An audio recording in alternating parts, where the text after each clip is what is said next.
ফেরত যান, ওনারা যখন গুগল সার্চ করেন তো ওনারা ওই একই ধারণাটা পান না। ওনারা যে ধারণাটা নিয়ে এখন ফেরত যাবেন, ওনারা ফেরত যাওয়ার পরে যখন ওনারা ওনাদের বন্ধু বান্ধব ওনাদের কলিগদেরকে বলবেন যে না আমি বাংলাদেশে 4 দিন ঘুরে আসলাম, আমি দেখলাম যে আসলে বাংলাদেশ নিয়ে আমরা গুগল সার্চ করে যা দেখছি সেটা আসলে ট্রু না।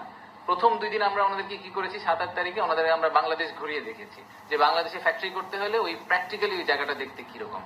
9 তারিখ সকালে আমরা ওনাদেরকে আমাদের ভিশনটা দেওয়ার চেষ্টা করেছি, আমরা কোথায় আছি, কোথায় যাওয়ার চেষ্টা করছি।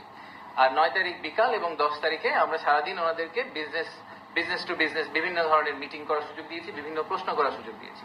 সো এই ফুল ওভারঅল 360 ভিউ যেটা আমরা দেওয়ার চেষ্টা করেছি, সেটা থেকে আমাদের এখন পর্যন্ত যে ফিডব্যাক বিদেশিদের কাছ থেকে সেটা হচ্ছে যে ওনারা খুবই খুশি হয়েছেন যে আমরা ওনাদেরকে এরকম একটা অপরচুনিটি দিয়েছি এবং সেখান থেকে ওনারা ডেফিনেটলি অনেক ইনফরমেশন নিয়ে ফেরত গেলেন। ওনারা আমাদের যেটা মেইন উদ্দেশ্য যে বাংলাদেশ যাতে খাবার মেনু থেকে প্রথমেই বাদ করে না যায়, যদি মেনু থেকে আমরা বাদ করে